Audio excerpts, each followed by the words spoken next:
박성우 교수가 쓴 법의 정당성에 관한 연구, 그 서론을 소재로 한 본 방송에서는 법의 본질로 제목을 붙여봤습니다. 박 교수는 서론에서 법의 본질론을 이렇게 적었습니다. 법은 공동체 구성원들의 일정한 행위와 자유를 제한하는 강제력을 본질로 하고 있다. 공동체 구성원들은 법을 행위 기준으로 하여 자신들의 행위에 대한 결정 기준으로 삼기도 한다. 공동체 구성원들이 법을 행위 기준으로 삼고 있다는 것은 법에 대한 복종을 의미하는 것이다. 법에 대한 복종의 이유는 그것이 곧 자신에게 이익이 된다는 점과 법에 대한 복종을 통하여 공동체의 질서가 유지된다는 점에 바탕을 한다. 하지만 공동체의 확장에 따라 구성원들에게 법에서 요구하는 제한과 의무가 확대되는 경우 법 위반의 상황은 확대될 가능성은 존재한다. 그러나 자신의 이익을 위한 법 위반 행위는 결국 타인의 이익에 반하는 행위로 공동체 질서를 위협할 수 있는 것이어서 공동체에서 승인을 얻지 못한다. 이것은 개인의 주관적 의욕이 법에 의해 제한당한 상황에서 법을 위반하는 행위는 공동체의 승인을 얻을 수 없다는 의미이다. 법의 지배는 인치에 의한 지배의 문제를 극복하고 법에 의한 지배를 통하여 계급적 이익이 아닌 공동체 전체의 이익을 위한 지배 형태를 의미한다.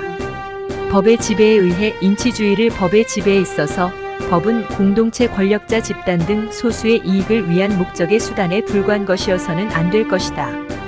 법의 지배를 빙자하여 권력자 집단이 권력 유지의 목적으로 법을 수단화하고 공동체 전체를 유린할 수 있다는 점에서 그것은 법의 지배가 아닌 법을 통한 불법적 지배에 불과하다. 법의 지배는 권력 독점을 통한 개인과 소수 집단의 주관적 이익을 위해 권력을 남용하는 것을 제한하고자 하는 민주주의의 핵심적인 원리이어야 한다. 그러면서 박 교수는 역사적으로 사악한 권력 집단이 법의 지배를 빙자하여 법을 통한 지배를 하는 경우 오히려 공동체 구성원들의 자유, 권리를 유린하였던 것은 자명한 사실이다. 따라서 법의 지배는 권력자를 위한 것이 아니라 공동체 구성원들의 자유, 권리를 보장하기 위한 수단이어야 한다. 법은 공동체 구성원들을 보호하고 그들의 권리를 보장하기 위한 것이지 권력자들 집단의 소수나 일부를 위한 목적의 수단이 아니기 때문이다. 법이 권력과 소수의 이익을 위한 경우 그것은 법의 지배가 아니라 법을 통한 지배에 불과하다. 게다가 법을 통한 지배는 공동체의 권력자와 소수 계급 집단의 공동체 구성원들에 대한 일종의 착취 행위에 불과할 뿐이다. 했습니다.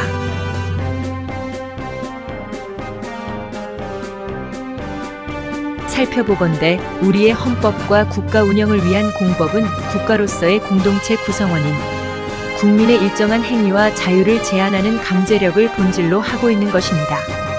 권력자에 의한 법을 통한 법을 빙자한 법의 지배로서 국민의 자유와 권리에 제한을 가하면서 그 반면에 권력자는 그들의 정치 권력적 욕구와 만족을 극대화하는 수단이 법인 것입니다. 사람의 선인 악인의 식별이 있듯 법에도 선법과 악법으로 불려지는 게 있으며 정치 권력의 행사에 있어서도 선정과 폭정으로 나눠 판별하고 있습니다. 정치 지도자의 개인 성향에 따라 역사 시대적이거나 정치 지리적 성향 등등에 따라 또는 정권 취득의 적법 타당한 방법 여부에 따라 선정이거나 폭정의 형태를 공동체 구성원에게 행사되기 일쑤였습니다.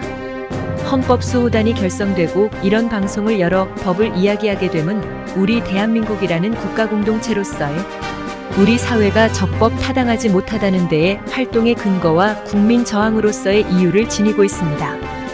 헌법 수호단이 활동의 근거와 국민 저항으로서의 이유를 갖는 사건은 여러분들이 이미 오래되었다고 생각하고 세월에 묻어버렸을 대통령 박근혜에 대한 2016년 12월 9일 국회에서 있었던 적법하지 못했던 탄핵소추 의결과 2017년 3월 10일 헌법재판소에서 탄핵 결정한 대통령 박근혜를 파면한다는 파면 선고에 있어서 적법하지 못했던 이들 헌법기관들의 결정은 국가공법상의 강행 규정을 위반함으로써 법률 효과의 발생을 전제로 한 구성 요건을 갖추지 못하였기에 이로써 대통령 박근혜는 탄핵 파면 거리되지 못하였다는 그들 국가 반란한 위정자들이 이 나라의 망국을 쫓아 고의적으로 오판 결정한 불법 행위를 야기한 사건이라는 것입니다.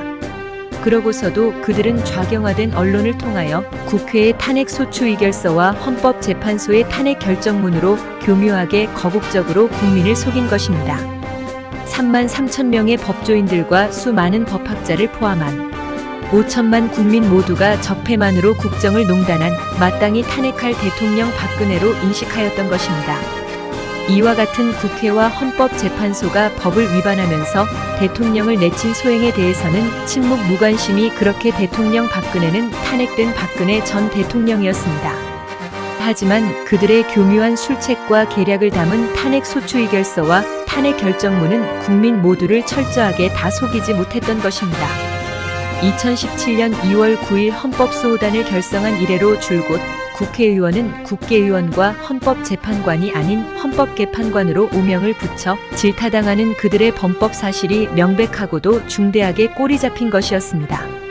그들 국회의원 234인과 헌법개판관 9인이 이 나라의 망국을 쫓는 좌익 주사파들 카르텔 조직의 불법 가짜 공화국으로서의 수괴 정권을 수립하게 하는 국가 반역질에 앞장섰던 것입니다. 좌경화된 언론을 앞세운 그들 국회의원과 헌법개판관의 속은 국민은 이후 나라의 주인으로서의 주권의식을 망각해버렸습니다. 대통령 박근혜를 파면한다는 나라의 헌법을 개판치는 소리인 줄도 모르고서 국정을 농단한 대통령 박근혜를 내쳤다며 마치 주권적 투쟁의 승리를 거둔 듯 멍청한 국민은 일제히 환호했던 것입니다. 국민이 대통령으로 뽑았던 그 불법 탄핵 심판에 있어서 탄핵 심판에 관련된 법의 바른 적용이었는지 또한 탄핵 심판이 잘못된 것이라고 하면서도 그 후속적인 구제 방법을 아무도 찾지 않았습니다. 이렇게 법의 본질이 망실되어도 아무도 제대로 정론을 밝히지 못했습니다. 태블릿 PC가 조작되었다, 경제 공동체 개념 적용이 잘못되었다는 등 사실 내용에만 분분하였을 뿐 탄핵소추 의결과 탄핵심판 결정에 국가공법상의 강행 규정을 위반한 적법 절차 두 프로세스 어브로 위반에 별 관심도 없었었던 것 같습니다. 적법 절차는 개인의 권리 보호를 위해 정해진 일련의 법적 절차로서 권리의 실질적인 내용을 실현하기 위하여 택하여야 할 수단적, 기술적 방법을 밝힌 것입니다. 누구든지 법률과 적법한 절차에 의하지 아니하고는 처벌보한 처분 또는 강제 노역을 받지 아니하고 헌법 제12조 적법한 절차에 따르지 아니하고 수집한 증거는 증거로 할 수 없는 형사소송법 제308조의 위법 수집 증거의 배제, 처분이나 채택의 효력이 없는 무효가 되는 것입니다. 간혹 우리 사회에 발생하는 흉악범의 현장 검증에서 참관하는 시민들로부터 극단적 처분을 호소받는 경우에도 자유민주 대한민국의 국법으로서는 적법 절차에 따라 흉악범을 처단해야 한다는 것입니다. 이런 점에서 대통령 박근혜에 대한 탄핵소추 의결과 탄핵 결정은 지극히 고의적으로 적법 절차를 무시하고 진행 결단한 과정상의 흠결로 명백하고 중대하게 잘못된 불법 탄핵 사건이었다는 것입니다.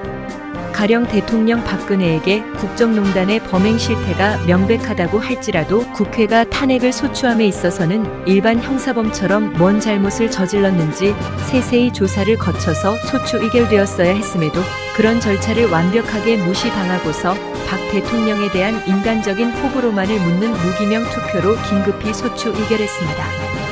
헌법재판소가 탄핵을 파면으로 결정함에 있어서는 먼저 퇴임하는 헌법재판소장에 대한 인원 보충할 재판관의 임기 만료 도래가 예정되어 있는 것임에도 불구하고 당시의 헌법재판소장과 관련 헌법기관들은 재판관 보충에 필요한 조치들을 고의적으로 회피하고서 범한 9인 전원재판부 아닌 8인 결원재판부로서 결행한 탄핵 결정문에서 헌법재판은 9인의 재판관으로 구성된 재판부에 의하여 이루어지는 것이 원칙이다. 그러나 현실적으로는 일부 재판관이 재판에 참여할 수 없는 경우가 발생할 수밖에 없다. 는 허튼 소리로서 국가와 국민을 속이는 등의 여러 가지 적법 절차를 적극 고의적으로 위반하였던 것입니다. 이렇게 탄핵 파면 거리되지 않은 대통령을 두고서 새로이 대통령으로 뽑았던 문재인과 윤석열은 결국 선거할 원인 없는 선거에서의 당선이므로 아직도 임기가 남아있는 적법한 대통령 박근혜를 두고서 그들 또한 적법한 대통령일 수가 없는 것입니다.